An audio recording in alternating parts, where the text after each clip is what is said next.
G'day everyone, welcome back to Total RECOIL AIRSOFT, your gas blowback exclusive YouTube channel. Today we got another review video for you guys. This one has been heavily requested and it's been a long time coming. It's the Vfc Hk416A5 gas blowback.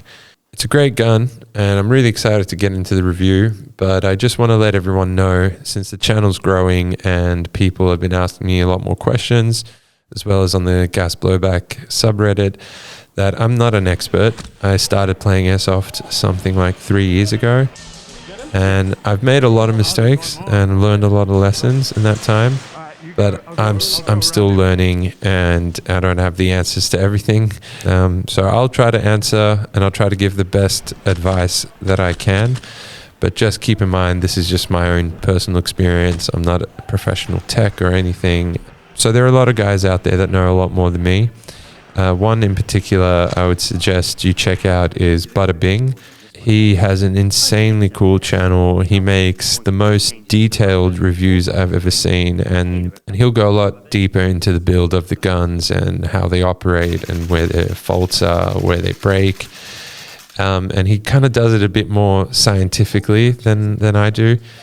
But the detail that he puts into the reviews is insane. And the knowledge that he has and has shared on his channel has been instrumental for me. So in contrast, my reviews will focus on how the guns have performed over a long period of time in the hands of your average airsoft player. So most of my thoughts in this review are based on actual gameplay experience and not like a deep look into the weapon or a deep study of the weapon. In keeping with that theme, I'm going to deliver this review over some cool gameplay footage from OP myself, so that you guys can see the gun in action while listening to this review.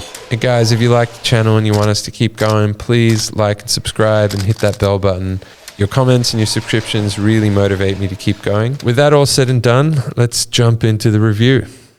So I've had my Hk416A5 for around 2 years now, maybe a little bit more. I've taken it to dozens of skirms. I've put thousands of rounds through it. And I think I have a really good sense of the weapon by now and its strengths and weaknesses.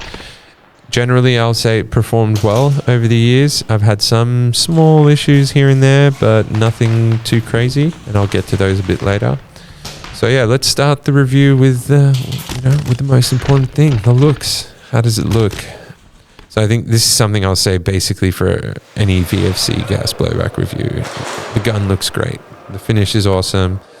Build quality is great as well. Everything fits nice and snug and nothing really wobbles or shakes. The finish is beautiful. The markings, all the HK markings, everything is properly licensed. It looks great. You really get the feel of a real 416A5. The build materials are generally pretty good. Most parts are steel or steel enforced. And I say in general, the 416A5 is the best M4 type Gbbr'S that VFC produce by far, and there are many reasons for that, but one of them is the increased amount of steel and steel reinforcement, especially on the bolt and the upgraded bolt, which I'll come to a bit later. So as far as longevity, mine has survived quite a bit of usage and still operates fine. So I would say with like proper care and some routine part replacements, you can have this Gbbr'S keep going for 3-4 years, I would say at least. I don't know, I haven't played airsoft that long, but I'm kind of assuming. So while we're still on build quality, I think we should definitely touch on the upgraded bolt carrier in the 416A5. So I've owned the Hk416C from VFC, which is the kind of Gen 1 or an earlier generation of the VFC M4s. So there are quite a few important differences between those, but one of them is definitely the bolt carrier. So the previous generation of bolt carrier had a screw that went into this, sorry if I'm not using the right words, but there's this like nub that guides the bolt carrier. And that basically had one screw screwing this thing in, and it just broke. It broke very easily, and I've had that happen on my 416C and my VR16. One of the reasons they tend to break is because that screw that holds it in place tends to come loose, obviously, because the bolt is just smashing over and over again, and vibrations will loosen it eventually. And even if you use, Loctite and stuff, eventually it will loosen a little, and it starts to rock, and then it can just snap the bolt carrier, and there's nothing you can really do after that. The whole thing has to be thrown away. So definitely a huge improvement. What they've done is they've reinforced the bolt carrier with steel in certain parts, and they've also changed the way that guide rail or nub. So it's a lot more secure, and it doesn't have a weak point that can crack and break the entire bolt carrier. So a huge improvement there. So I've actually replaced the bolt in my VR16 for this bolt from the 416A5. And my VR16 has just been performing excellent since I've done that. So this bolt carrier, definitely a huge improvement, as well as the nozzle. So the loading nozzle actually comes stock with an NPAS system in there. For you guys that don't know what an NPAS is, it basically allows you to change the power setting of your replica just with the turn of a screw. So this is one of the other things that makes this Gbbr'S stand out from the crowd. The fact that it comes with an NPAS built in is it's just great. As you guys know, gas blowbacks are pretty inconsistent, and I think anything from like temperature to the gas type that you're using will affect your FPS. Having a built-in NPAS that allows you to adjust that and tweak that is just great. And I really think that every gas blowback should come with an NPAS stock. So this is one of the things the VFC really got right. My mate Opie, who you see on the channel, he has a 416A5, which he has locked to single shot. And basically, he's just so easily able to change the settings of that gun to CQB or as a DMR for outdoor. And that just makes the gun so versatile. So having one that you can field in multiple scenarios is just going to give you a lot more value for your money. Having an NPAS also allows you to really tweak your FPS and get yourself like right under that field limit. Compared to, say, the GHKs, which as far as I know, and I own 2 GHKs, as far as I know, they don't have any NPAS loading nozzles out there for them. And so basically you can buy a 1 joule nozzle, or you can buy the stock nozzle, which shoots supposedly around like 1.4 to 1.6 joules. Or you can buy a TNT high flow nozzle, which increases, I think, your FPS by 10 to 15%.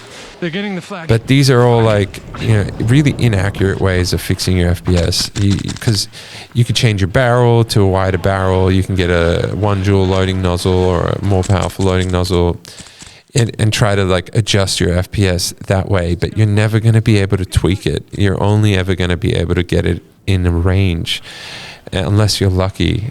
So having an NPAS just lets you tweak your FPS so that it's right there, right under the field legal limit, and you're using all the FPS that you could have, instead of having a gun that's shooting, a bit too soft. But if you use like, say, a slightly tighter barrel, it's now going to shoot too hot. So yeah, having an NPAS just essential in any gas blowback system. Bang. All right, so moving on to probably the most important and most revolutionary part of the 416A5, which is the hop-up system.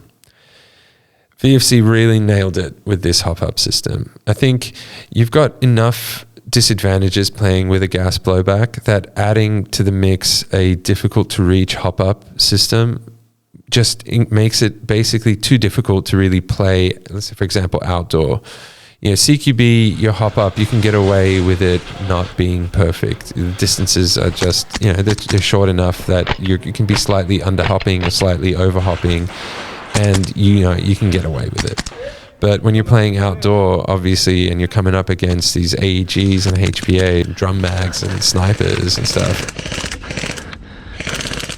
as a gas blowback, you need every advantage you can get, or at least you need just the gun to work as consistently as possible. So with the 416A5, the hop-up adjustment is completely toolless, and it's right there at the front of the gun where the gas block would be. So you can easily adjust your hop up on the fly with your support hand without taking the weapon down.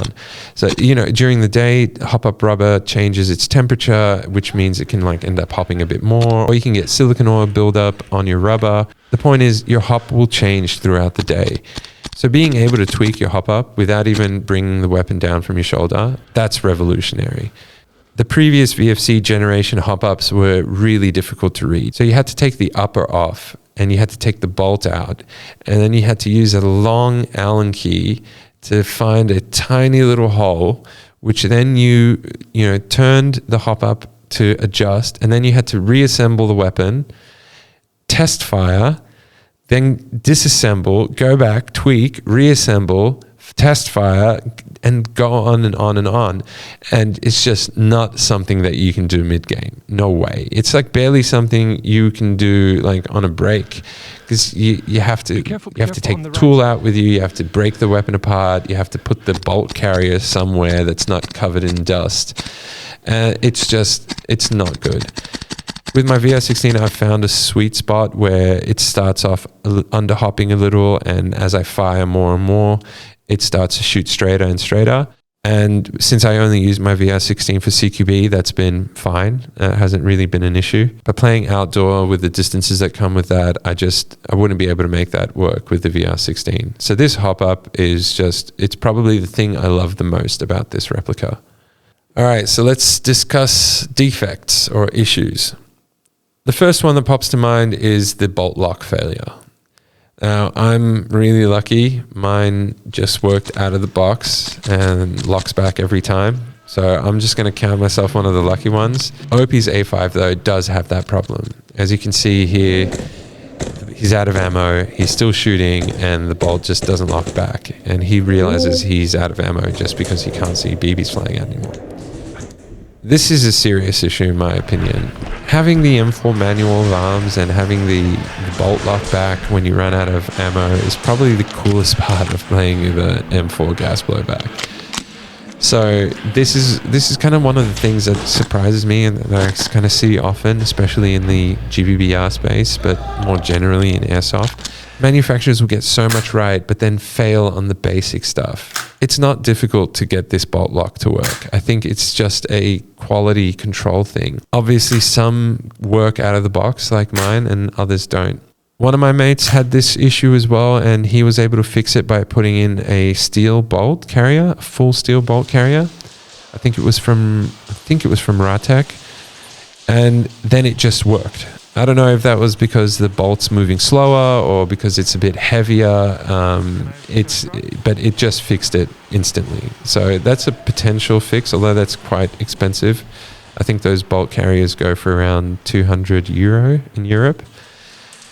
So I wish I could be a little bit more helpful here. Yeah, OP's one isn't working, so we're going to try to fix that. And what I'll do is I'll make sure to film what we're doing so that if we do figure it out, that we can post that up as its own video. So what is it like to play with the 416A5? I would say it's great. Overall, it's really awesome to play with. The recoil is great. Sounds great. There's a little bit of vibration in the buffer tube. I'm going to try to see how I can fix that. There are a bunch of potential fixes I've read online. But still sounds great. It feels great. The trigger feels pretty good. I mean, it's not a real steel trigger, but as far as gas blowbacks go, yeah, it's good. It's good enough. Fire selector is not bad. It's ambidextrous, which is great. Reloads are a lot faster when you can just move your trigger finger to the bolt release while you're sliding that mag in. So your support hand can just go straight to the handguard while your trigger finger releases the bolt. It's a lot smoother in motion and it's a lot faster and less chaotic. Although slapping the bolt release with your left hand is pretty fun. And also being able to release the magazine from both sides is great, especially if you switch shoulders often, which I do, especially in CQB. So I do shoulder the weapon on my left side quite a bit. So being able to do those reloads no matter which side the weapon is shouldered on, that's great. That's definitely going to help you in gameplay. So with the stock quad rail, the weapon can be a little on the heavy side. You can definitely start to feel the weight once you add a flashlight, maybe a scope cam and a foregrip. It starts to get a bit front heavy. As you can see on Opie's A5 here, he's got a key mod handguard. This thing is great. It lightened the weapon quite a bit. It's also a bit narrower, which lets you get a more comfortable grip. So yeah, if you want it to be a bit more nimble for CQB, you might want to put on a lighter handguard. But if you want to attach heaps of accessories, the quads are always good.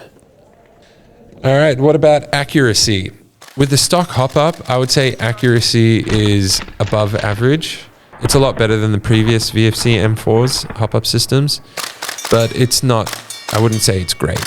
So now I'm going to talk about the only real upgrade I've done to this replica, and that's the TNT hop-up and barrel system. This is an upgrade that I would recommend you get for your A5 if you've got the money to spend. Yeah, the TNT hop-up system is just really well built. It's a little bit pricey, but it definitely fixes the accuracy issue. I've had great performance from this hop-up system, and it basically completed the gun for me. So yeah, I definitely recommend the TNT hop-up and barrel, but if you don't have that money to spend, I think you can get satisfactory results just by upgrading the bucking and keeping the stock hop-up chamber. I'm just going to lightly touch on the magazines. I think the VFC M4 gas blowback mags are just, satisfactory. They do the job. I haven't really had many problems with those mags, and I'm always able to get through all 30 rounds without feeling too significant a drop in power. So yeah, I would say overall pretty good. So that's it for this review. I hope it was helpful. If you've got any insights or comments, definitely please leave them in the comments below. Your comments and your support really inspires me to keep this stuff going and keep making more content. So yeah, let me know what you guys want to see more of, and I'll see you guys on the next one.